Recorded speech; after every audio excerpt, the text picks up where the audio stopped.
নমস্কার বন্ধুরা, welcome to এসটিউনিক sports.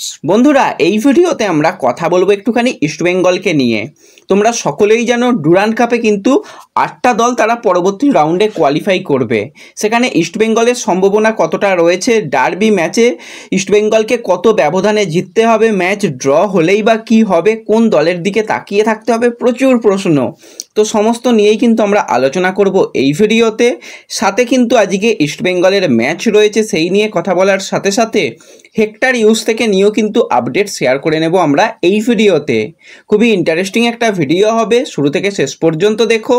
R video ভালো লাগলে লাইক শেয়ার করে দিও। আর যারা চ্যানেলে প্রথমবারের জন্য এসেছো, মনে করে চ্যানেলটাকে সাবস্ক্রাইব করে তার পাশের বেল আইকনটাকে অন করে রেখো, তাহলে তোমাদের প্রিয় দলের খেলার সমস্ত আপডেট তোমরা এখানে পেয়ে যাবে।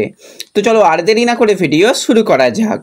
তো প্রথমেই যদি আমরা কথা বলি আজকে ইস্টবেঙ্গলের ম্যাচ নিয়ে, দুপুর 3টে থেকে কিন্তু ইস্টবেঙ্গল তারা তাদের ঘরের মাঠে খেলতে চলেছে ইস্টার্ন রেলওয়ের সঙ্গে সিএফএল এর ম্যাচ। অনেক দিন বাদে কিন্তু আবারও ইস্টবেঙ্গল সিএফএল এ ব্যাক করছে।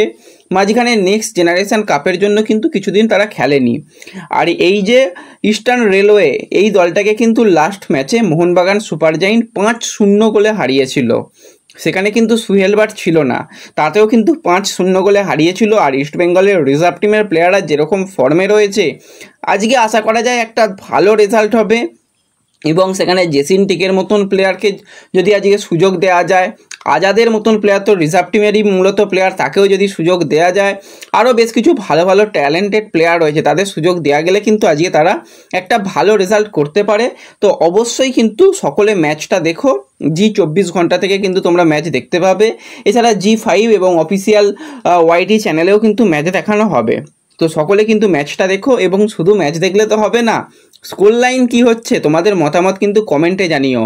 যাদের স্কোর লাইন মিলে যাবে তাদের নাম কিন্তু পরবর্তী সময় অবশ্যই শেয়ার করা হবে। তাই সকলে কিন্তু ম্যাচ দেখার সাথে সাথে স্কোর লাইন প্রেডিকশান করে যেও। তো এরপরে যদি আমরা কথা বলি একটুখানি ইস্টবেঙ্গলের ষষ্ঠ বিদেশি প্লেয়ার হেক্টর ইউজ থেকে নিয়ে, তো কালকে তোমাদের রাতের দিকেই মোটামুটি জানিয়ে দিয়েছিলাম যে হেক্টর ইউজ থেকে নিয়ে কিন্তু একটু সমস্যার মধ্যে রয়েছে ইস্টবেঙ্গল।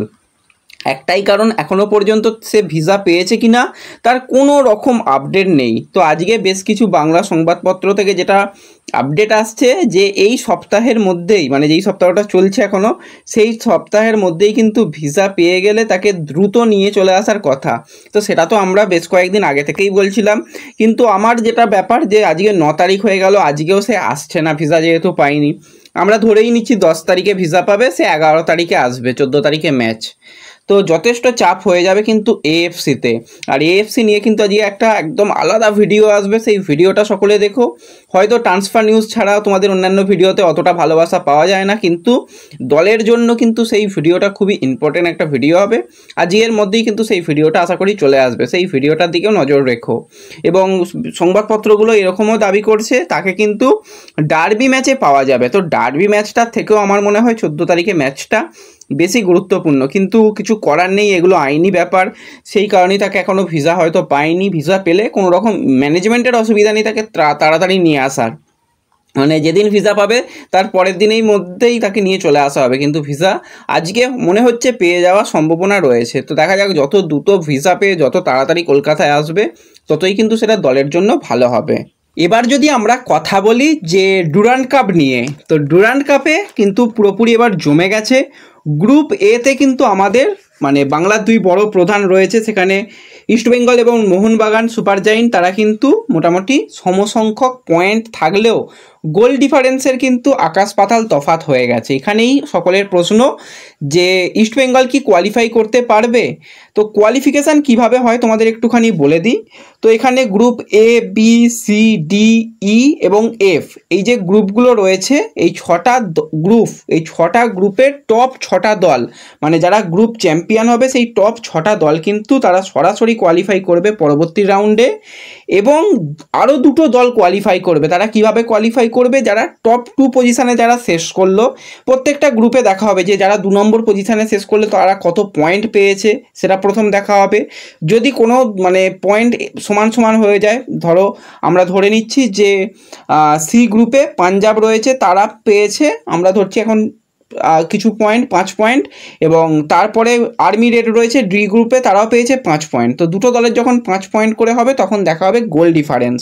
তো সেইভাবে টপ দুটো দল কিন্তু কোয়ালিফাই করে।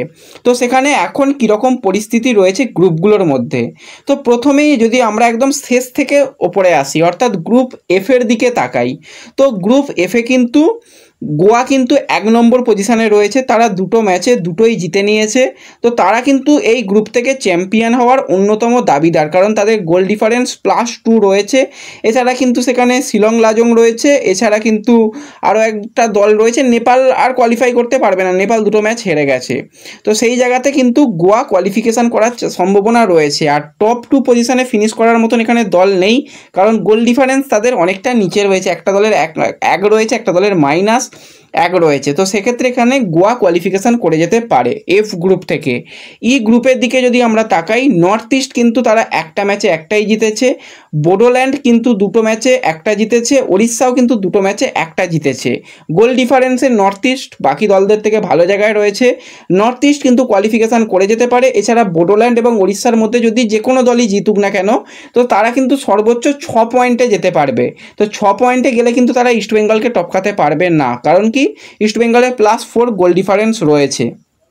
আমরা যদি গ্রুপ ডি এর দিকে তাকাই, তো গ্রুপ ডি এরটা কিন্তু পুরোপুরি একদম ইন্টারেস্টিং ব্যাপার রয়েছে। সেখানে জামশেদপুর, ওড়িশা, চেন্নাইন এফসি রয়েছে। তো সেখানে জামশেদপুর কিন্তু দুটো ম্যাচে দুটোই জিতেছে, তারা কিন্তু, এবং +4 গোল ডিফারেন্স, এবং আর্মি রেডও দুটো ম্যাচে দুটোই জিতেছে, তাদেরও কিন্তু গোল ডিফারেন্স +4। তো গ্রুপ চ্যাম্পিয়ন কারা হবে এই দিকে কিন্তু নজর থাকবে। আমরা ধরে নিচ্ছি জামশেদপুর অনেক ব্যালেন্স দল, আর আর্মি রেড দলটা খেলেছে চেন্নাইয়ের সঙ্গে, চেন্নাই একদম রিজার্ভ টিম পাঠিয়েছে, কোনো রকম বিদেশি প্লেয়ার নেই।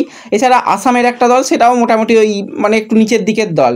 তো আর্মি রেডের সঙ্গে জামশেদপুরের ফাইটটা খুব ভালো হবে। এখানে কিন্তু ইস্টবেঙ্গলকে মানে এই ম্যাচের দিকে নজর রাখতে হবে জামশেদপুর আর আর্মি রেডের মধ্যে, কারণ জামশেদপুর জিতলে ইস্টবেঙ্গল ভাই কোয়ালিফিকেশান করে যাচ্ছে।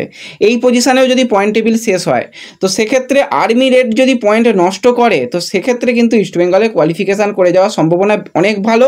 আর সবথেকে ভালো যদি এই ম্যাচটা ড্র হয়, তো ড্র হলে কিন্তু সবথেকে ভালো, তারা 7 পয়েন্ট পর্যন্ত যেতে পারবে। আর যদি কোনো দল হেরে যায়, তো সেটা আরও ইস্টবেঙ্গলের জন্য ভালো। তো সবসময় চেষ্টা করতে হবে যাতে যে কোনো দল মানে একটা বড় ব্যবধানে হারুক, তাহলেই মোটামুটি এখান থেকে একটা দলই কোয়ালিফাই করবে। সেক্ষেত্রে জামশেদপুরের কোয়ালিফিকেশান করে যাওয়ার সম্ভাবনা অনেক অংশ রয়েছে।